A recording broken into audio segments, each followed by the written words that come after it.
India TV YouTube channel को subscribe करें और बेल आइकन दबाएं। देश भर में ऑक्सीजन की कमी और सप्लाई में बाधा पर प्रधानमंत्री मोदी की बैठक हुई। नीति आयोग समेत कई मंत्रालयों के अधिकारी शामिल हुए।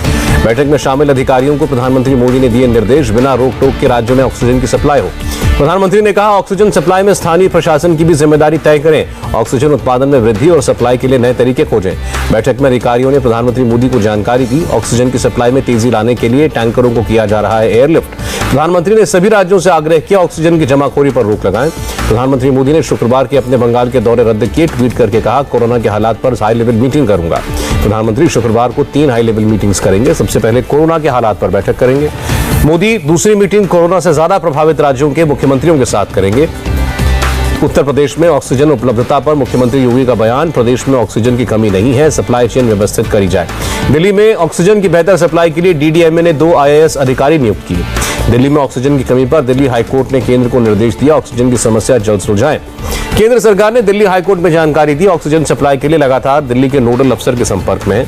गृह मंत्रालय ने जारी किया आदेश, बिना रोक टोक एक राज्य से दूसरे राज्य में हो ऑक्सीजन की सप्लाई।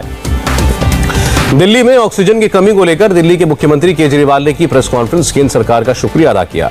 केजरीवाल बोले, बढ़े हुए कोटे की ऑक्सीजन दिल्ली पहुंचने में वक्त लगेगा। ओडिशा से फ्लाइट के जरिए ऑक्सीजन लाने की कोशिशें जारी हैं। केजरीवाल ने कहा, लॉकडाउन के 6 दिनों में हम काम कर रहे हैं। केजरीवाल बोले, आपदा के समय अगर हम बट गए तो बचेंगे नहीं।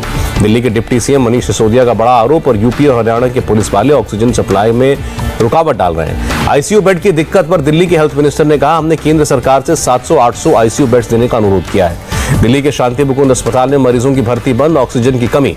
दिल्ली के शांति मुकुंद हॉस्पिटल के सीईओ सुनील सहगल के आंसू छलके, कहा, हमारा काम जिंदगी देना है, हम ऑक्सीजन तक नहीं दे पा रहे। लखनऊ में ऑक्सीजन के लिए तड़पते लोगों को मसीहा बनकर सामने आए राहत इंसानियत ट्रस्ट के लोग। फ्री में ऑक्सीजन के सिलेंडर दे रहा है ट्रस्ट। एमपी में ऑक्सीजन के लिए लंबी कतार। भोपाल में भेल प्लांट के बाहर ऑक्सीजन लेने के लिए लगी लंबी कतार। सीरम इंस्टीट्यूट में वैक्सीन प्रोडक्शन 25 मई तक रुकने की खबर गलत, केंद्रीय स्वास्थ्य मंत्रालय ने पुष्टि की। 18+ लोगों को 28 अप्रैल से शुरू करना होगा कोरोना वैक्सीन लगवाने का रजिस्ट्रेशन। 1 मई से टीका लगेगा।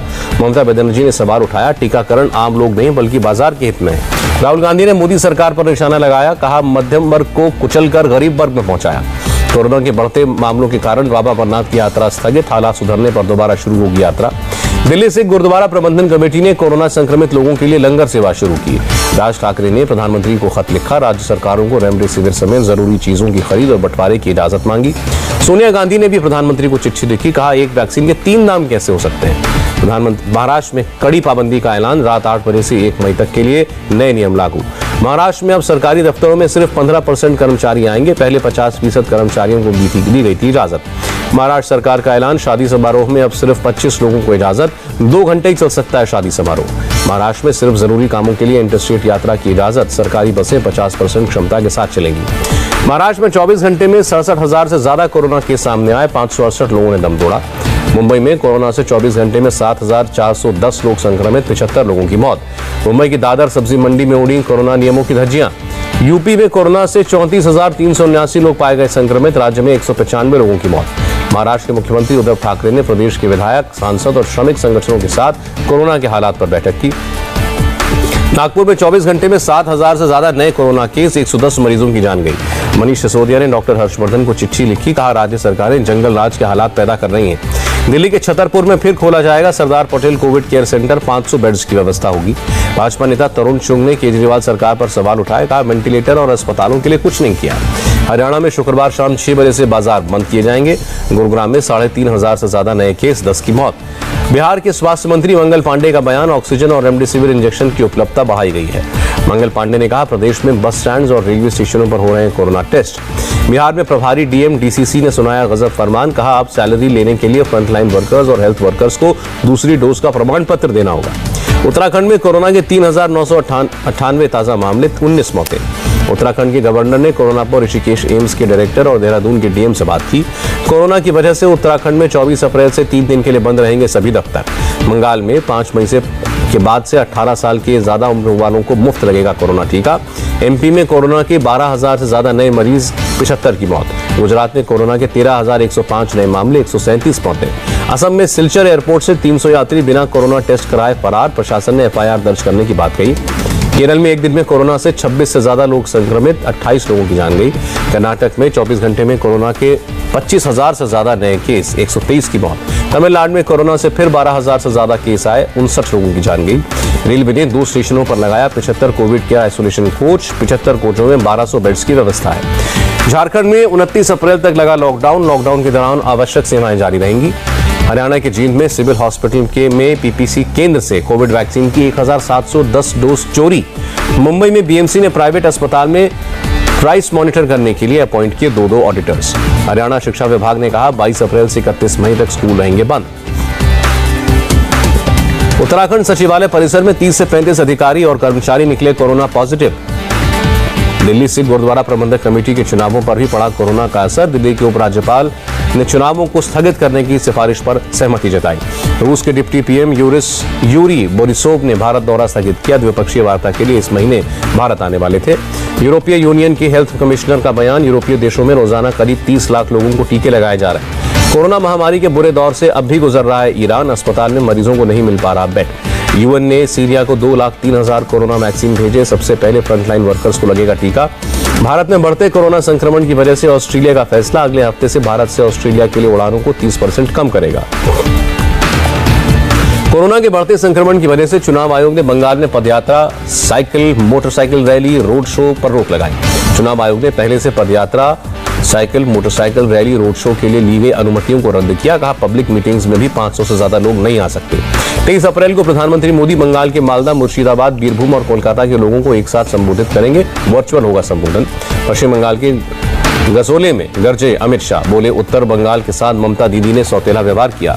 रैली में अमित शाह ने कहा दीदी को बहुत दुख हो रहा है कि बंगाल का चुनाव शांति से हो रहा है, इसलिए वो सीएपीएफ को गालियां दे रही है। पश्चिम बंगाल में छठे चरण के चुनाव के दौरान ममता बनर्जी ने दक्षिण दिनाजपुर में एक चुनावी रैली की। रैली में ममता ने प्रधानमंत्री मोदी और अमित शाह पर हमला बोला। कहा गुंडों के हाथों में नहीं दे सकते बंगाल। बीजेपी को टारगेट करते हुए ममता बोली, मैं खिलाड़ी नहीं हूं, लेकिन मुझे पता है खेल कैसे खेलना है। इससे पहले मैं लोकसभा में सर्वश्रेष्ठ खिलाड़ी थी। रैली में वैक्सीन पर भी ममता ने जमकर बीजेपी को कोसा। कहा कोरोना वैक्सीन का बीजेपी का बिजनेस ना करे बीजेपी, 1 नेशन 1 प्राइस फॉर्मूला हो। बंगाल में छठे चरण में हुई बम्पर वोटिंग। कोरोना के खौफ के बीच वोटर्स में दिखा जोश। शाम 5 बजे तक 43 सीटों पर हुआ 79.09% मतदान। पश्चिम बंगाल के बर्धमान में वोट डालने गई महिला बेहोश होकर गिरी, जिसके बाद ड्यूटी पर तैनात आईटीबीपी के जवान ने महिला को संभाला। कुछ देर बाद महिला को होश आया। बैरकपुर में बूथ का जायजा लेने पहुंचे टीएमसी कैंडिडेट के खिलाफ लगे गो बैक के नारे। राज चक्रवर्ती की पत्नी के कोरोना पॉजिटिव होने पर लोग बोले, आइसोलेशन में न रहकर टीएमसी कैंडिडेट ने प्रोटोकॉल तोड़ा। बंगाल में नॉर्थ 24 परगना के बैरकपुर में टीएमसी और बीजेपी समर्थक आपस में भिड़े, लाठी डंडे चले। बंगाल में छठे चरण की वोटिंग में भी हिंसा। पूर्वी बर्धमान के गलसी विधानसभा क्षेत्र में मनोहर सुजापुर गांव में हुई बमबारी। बीजेपी ने टीएमसी एजेंट्स पर रोकने के लिए सुबह से बमबारी का आरोप लगाया। बीजेपी का आरोप, गांव में 2,13,214 बूथों पर भाजपा समर्थकों को मतदान से रोका गया। साथ ही टीएमसी पर लगाया भाजपा समर्थक की पिटाई करने का आरोप। बीजेपी समर्थक को परसा स्वास्थ्य केंद्र में भर्ती कराया गया। बंगाल में छठे राउंड की वोटिंग से पहले नॉर्थ दिनाजपुर में फायरिंग बताया जा रहा है। गुंडों ने आधी रात कई राउंड फायरिंग की।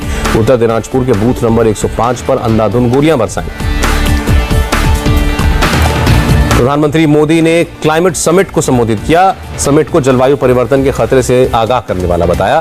प्रधानमंत्री मोदी ने कहा भारत में अंतर्राष्ट्रीय मानक से कम है कार्बन उत्सर्जन, क्योंकि भारतीयों की जीवन शैली पारंपरिक है। पुणे में दक्षिण कमान का विस्फोटक मुक्त बंदरगाह अभियान। कई शहरों की फैक्ट्री से मिले 1600 मीट्रिक टन विस्फोटक को निरस्त किया गया। शाहजहांपुर रेलवे क्रॉसिंग पर हुआ रेल हादसा। हादसे में एक बच्चे समेत 5 लोगों की दर्दनाक मौत, 1 घायल। मुख्यमंत्री योगी ने मृतकों के परिजनों को 2-2 लाख रुपए की मदद का निर्देश दिया। भारतीय नौसेना के लिए अमेरिका से खरीदे जाने वाले MH-60 हेलीकॉप्टर्स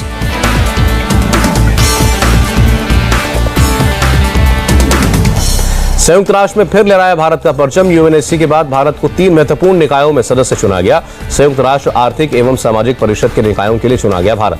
पाकिस्तान के क्वेटा में होटल की पार्किंग में बम धमाका, ब्लास्ट में 5 की मौत, करीब 12 लोग जख्मी। प्रशिक्षण के दौरान गायब इंडोनेशिया के सबमरीन की तलाश जारी। विशाखापट्टनम से भारतीय नौसेना ने डीप सबमर्जेंस रेस्क्यू व्हीकल रवाना किया।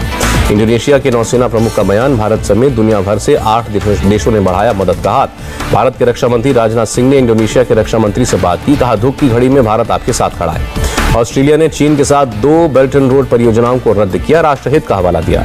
साल 2016 में फ्रांस के नीस शहर में ट्रक से 86 लोगों को कुचलने का मामला, इटली से एक संदिग्ध गिरफ्तार। यूएस डॉलर के मुकाबले रुपए का भाव 6 पैसे गिरा, $1 की कीमत 74 रुपए 94 पैसे। और सेंसेक्स 375, निफ्टी 110 अंकों की बढ़त के साथ बंद। सलमान खान की राधे योर मोस्ट वांटेड भाई का ट्रेलर हुआ रिलीज, 13 मई को फिल्म होगी रिलीज। नमस्ते, मैं हूं मीनाक्षी जोशी। वीडियो और खबरों से अपडेट रहने के लिए India TV YouTube channel subscribe करें, बेल आइकन दबाना ना भूलें। जुड़े रहें इंडिया टीवी के साथ।